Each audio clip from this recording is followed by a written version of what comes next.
If you're like me and you were extremely pissed off at Modern Warfare 3 last year, you're probably pretty skeptical of Activision's latest entry into the COD franchise.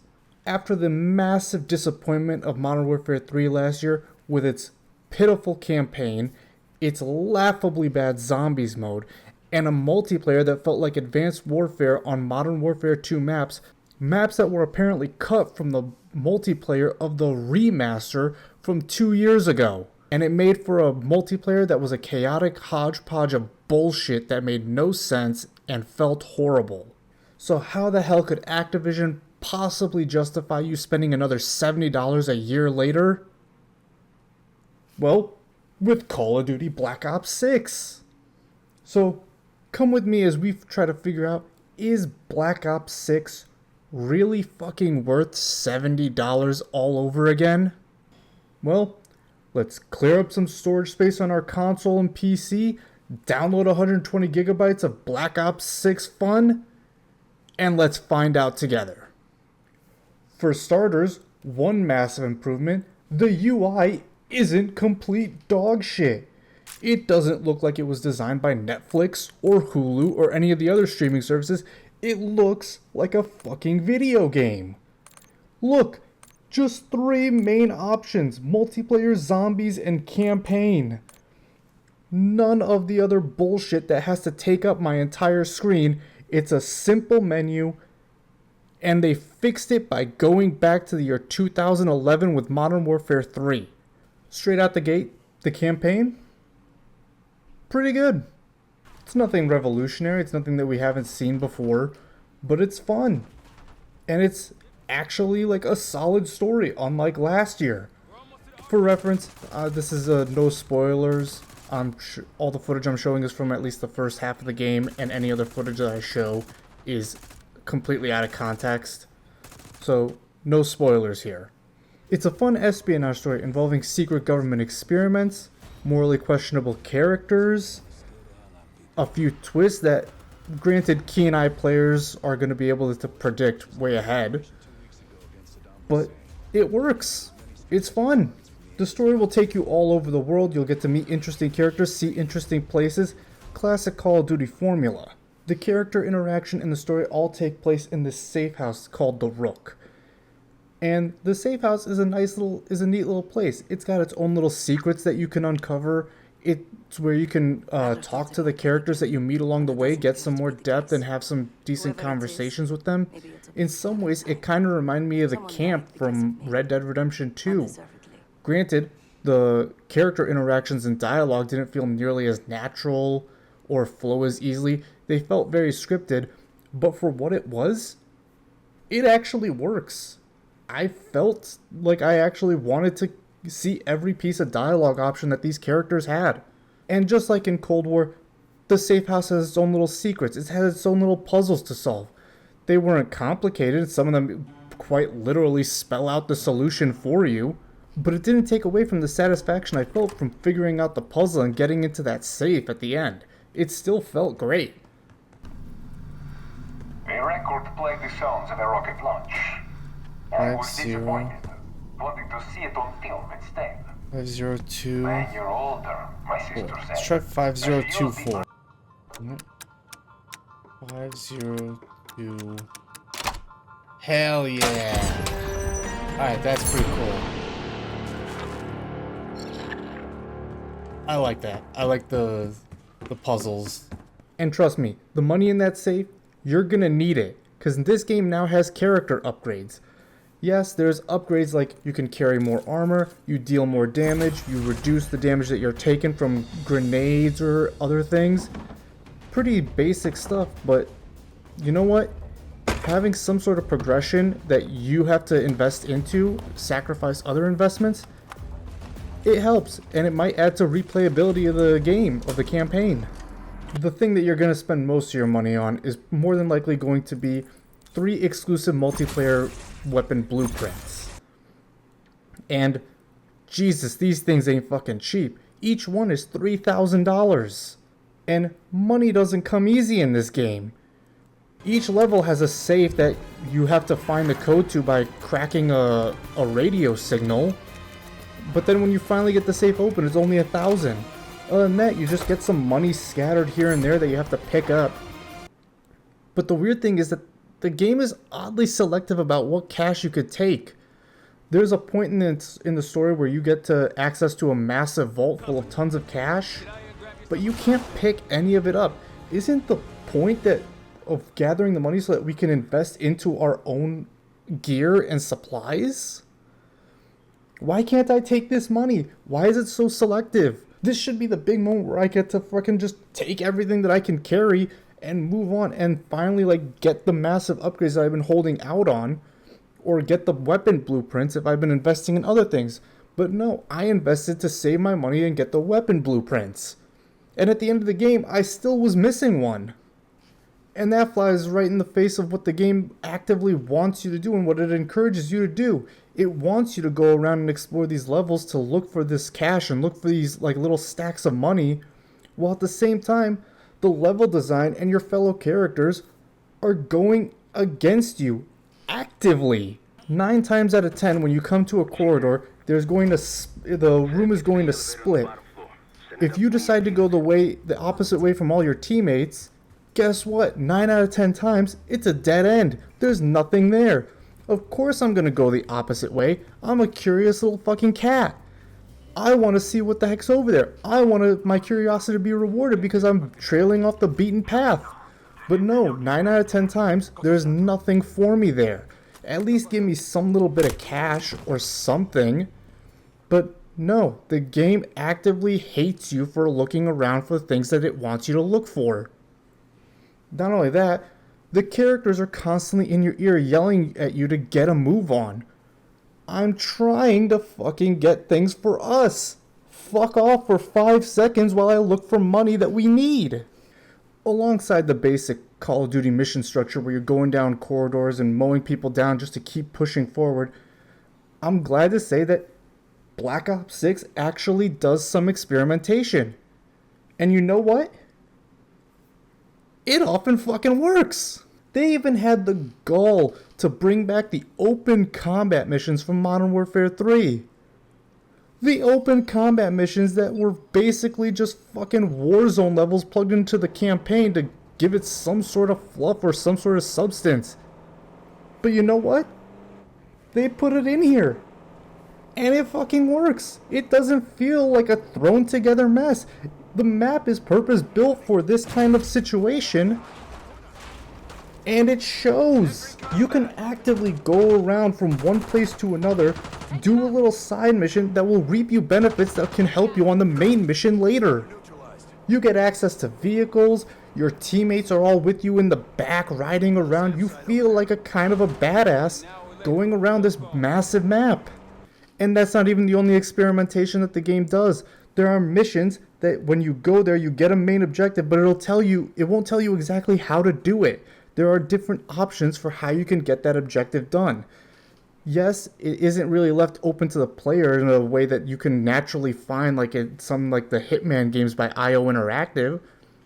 And they essentially just list all the ways that you can get the objective done. But it's at least something. It's at least a twist to the formula that, you know what, is a welcome change. And if the Call of Duty campaigns in the future keep continuing like this, with this kind of quality, I'm down to play them. Outside of that, in most missions, the game will give you plenty of opportunities for stealth. I like to sneak around being a little fucking shit and breaking people's necks by sneaking up on them, fucking kicking them. And this game delivers those fucking quiet assassinations brutally. Doing a little bit of sneaky beaky. Oh! Did I just break his fucking spine? You could go for a swim, avoid some guards. Parties when I was with the guild.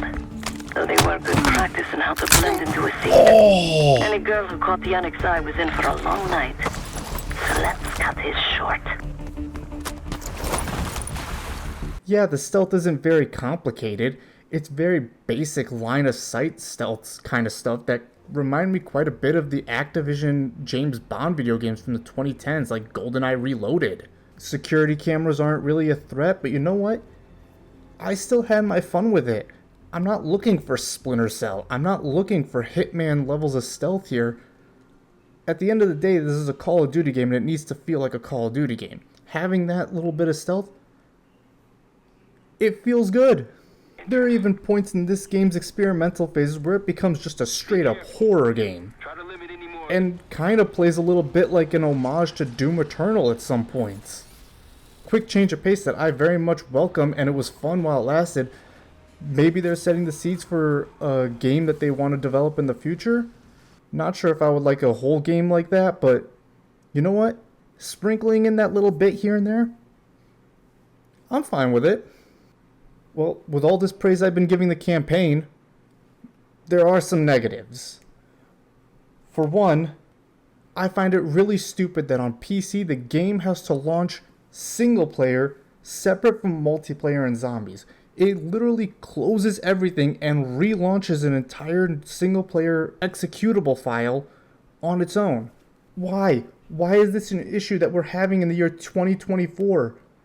Yes, I understand that, like, oh, you can choose to uninstall the single player and the multiplayer and the zombies, like you could have them all separate.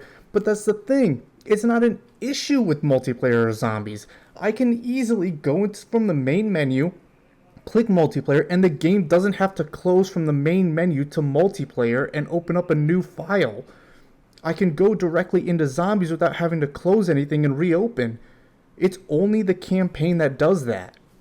Why is that? The second big flaw is your friendly AI teammates are borderline retarded. I mean, these are supposed to be some special forces, fucking badass soldiers. They can't hit the broadside of a fucking barn.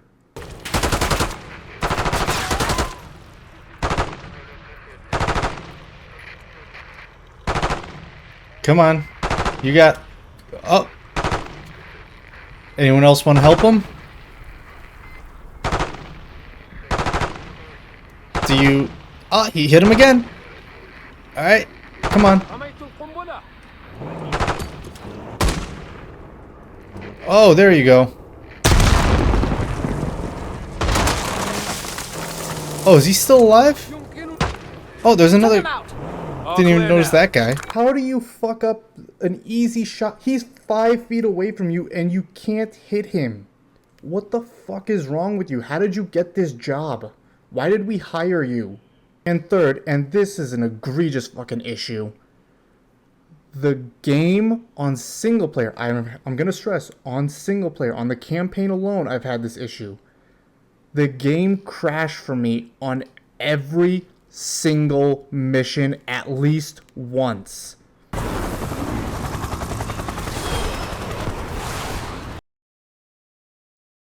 Did the game crash again? Oh my god. There was a 120 gigabyte fucking update and you still didn't fix the crashing. Every fucking time. Well, with the campaign out of the way, now to get to the real meat and potatoes of Call of Duty. The multiplayer. Again, going back, the menus, fucking beautiful. The weapon loadout system, fucking great. I love the fact that we have gotten rid of those dumbass menus and it's just back to simple basics. Alongside that, the attachment unlock system is fucking back. It's normal again. No longer do you have to do dumb weekly challenges or daily challenges just to get a new sight. Just level up the gun like normal and you get all the attachments. Keep it this way, please. And if you're the person at Activision that decided that this is how the menus are going to look now, I could kiss you on the fucking lips. COD multiplayer. The new feature. The one that's going to bring COD to the forefront of first-person shooter innovation. Omni movement. I mean, it's there. I don't know if it's just because I'm on PC and I don't really get the benefits. But, like, it doesn't feel any different. Half the time I'm in a match, I completely even forget that it's a thing, and I have to sit there, hold shift, and go left and right just to even remind myself that it's even a feature or to see if it's even turned on. it could very well be that I'm playing on PC and we have better access to movement than console players have had. So this could just be a very big thing for console players or people who play on controller. But for me, on PC, this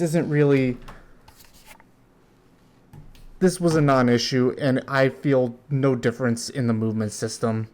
But come to think of it, maybe it's not even a big game changer for console players. I think it's evident that Omni movement is pretty underwhelming, considering that a lot of the time, despite these new movements being added in this new movement system that was heavily advertised, I still find people seeming to camp everywhere. Seriously, they're able to max pain jump from one end of the room to the other, twirling around, shooting, all this cool action movie stuff. But a lot of the time, people are just sitting there like, ho ho ho, when he comes around this corner, I'm gonna stab him. Map size right now, they're all pretty small to medium. They said that they're gonna add larger maps later. But there are plenty of nooks, crannies, and hard corners for people to just sit there and camp and get the jump on you. Right now, it seems that SMGs and assault rifles are going to be the meta alongside the movement. So if you weren't a fan of Modern Warfare 3's meta movement style, or even the lack thereof by people just sitting there, I don't think you're going to enjoy the multiplayer here. And it's not that the movement is bad at all. I mean, it feels good. Those rare occasions where you do get to jump across the fucking map and turn around, hit somebody in the chest with your fucking assault rifle, it feels good. It feels great. It's just that those moments are few and far between because the Omni movement system just seems sort of underwhelming and people don't really utilize it. It could be because the game is early and like a lot of people haven't figured out how to work it or how to manipulate it yet. But when I was playing, it seemed a lot like people were just jumping around, and the ones that were moving and not camping, it sort of reminded me of how X-Defiant felt at launch. Speaking of things that happen few and far between, the meat shield system. There was only a couple times that I was able to get behind someone in-game, but only once was I even able to activate the body shield. I do like that they're able to separate the proximity chat and the body shield chat so that even if you don't want to hear people within the game, but you still want to be able to talk to the person that you have captured, it's funny and it keeps those moments that have gone viral during the beta alive. Some other things about the multiplayer, we're sticking with an operator system, so if you wanted just teams, I'm sorry. That's just how Call of Duty is now. 9 game modes at launch. I mean, that's pretty good. At least it's not like Halo Infinite where it launched with fucking 4. Honestly, I'm kind of just talking about things about the multiplayer. Just basic stuff because at the end of the day, like, this multiplayer just wasn't it for me. I felt numb. During the time of writing this script, I had to keep going back to multiplayer just to get a feel for it again because by the time I left the lobby or closed the game, I had like no feeling to it. For all intents and purposes, it's just a cleaned up version of Black Ops Cold War, a multiplayer suite that I didn't particularly enjoy back then, and it doesn't really feel great now. I didn't hate it like I hated Modern Warfare 3, if that's anything to go by, but I didn't love it either. In case you guys want a first look at the multiplayer of Call of Duty Black Ops 6, my friends and I, we did record a Let's Play. I'll have the link down in the description below. Be sure to check it out after this video. So with multiplayer being average, let's move on to zombies. And oh boy, round-based zombies is back, baby! Never mind the fact that it should never have left to begin with, but fuck yeah, zombies, right? At launch, we have 2 maps to begin with. The first one, Liberty Falls, is a small, like, suburban town in the midst of the zombie apocalypse. There's a church, there's an arcade and bowling alley. It's a pretty neat map. Pretty wide open spaces, plenty of room to, train and get a whole line of zombies before you just start mowing them down with your pack-a-punch weapons. It seems a bit more casual, but things do get pretty hectic pretty dang quickly. The second map is Terminus. It's an abandoned research island. with plenty of other small islands around it. There's a lot of verticality, which is very good because if you get swarmed with a bunch of zombies up top, you can easily jump over the railing and down to the bottom floor where you can land in water. You can get a quick little breather. It's great. These zombies maps actually fucking slap. And this is coming from somebody who's not even a huge fan of zombies. I personally find the mode to be very repetitive, but you know what? This very well could be the way to go for this game. It's the same way I felt about Black Ops Cold War. The zombies was easily the better of the two multiplayer suites, and I have no issue saying that zombies here is good. Yeah, it feels just like how Cold War felt, but now with the re-edition of Gobblegun. At the end of the day, despite me not caring too much about zombies, it's still a fun mode, and I look forward to meeting up with my friends in-game and trying to find the Easter eggs. I'm sure that there are plenty of YouTubers out there who have done plenty of walkthroughs. We just hopped in day one. So when we eventually get the chance to do that, I'm looking forward to it. One new feature that's going to be great for solo players, like my best friend, he loves playing zombies alone when he's just bored. It's like his passive game. You get to actually save your game and come back at a later date. Now, this is only for solo players, so if you're trying to party up and queue with your friends, you can't really save. But if you want to save your spot, leave and come back later and just continue where you left off, that's fucking great. I love that. I hope to see that feature comes to the multiplayer of it. But you know what? I mean, we can see. Research tasks. You have to do research in order to upgrade your abilities, like your special abilities, your perks, your everything. Good system. I like it better than the ether fragments from Cold War. The thing is, it can take a really fucking long time. Like, you can only do one research task at a time. All in all, this does feel very close to Cold War zombies. And it's going to be hard to give the game a lot of props for just redoing the same thing that they've done before. But a good selection of maps, a good new feature returning, and a good feature for solo players, and with hopefully the Zombie Chronicles 2 rumors actually being real and we get a bunch of classic maps here, I think this could be a good zombies mode and something that, if you're a zombies fan, could very well be worth your time. At the end of the day, a lot of the best things about Black Ops 6 are things that are returning that should have never been taken out of the game to begin with. The campaign? It's good. Multiplayer? Zombies? Pretty good. But is all this worth $70? No. Not even close. I'm sorry. As much of this game that I would like to praise for just how well they put it all together, that extra year of development I'm sure helped a fuck ton. But no, I don't think this is worth $70. I very much think that if you already have Xbox Game Pass or PC Game Pass, this is very much worth a look at. If you don't have it, but you have access to it and you can get it, I would very much recommend that you try it. Maybe your experience will be different than mine. But what do you think? Is Call of Duty Black Ops 6 a good game? Is it worth the $70 that you possibly have paid for it? Are you having a lot more fun with the multiplayer than I am? Let me know down in the comments below. Leave a like, subscribe to the channel, and I'll see you guys next time.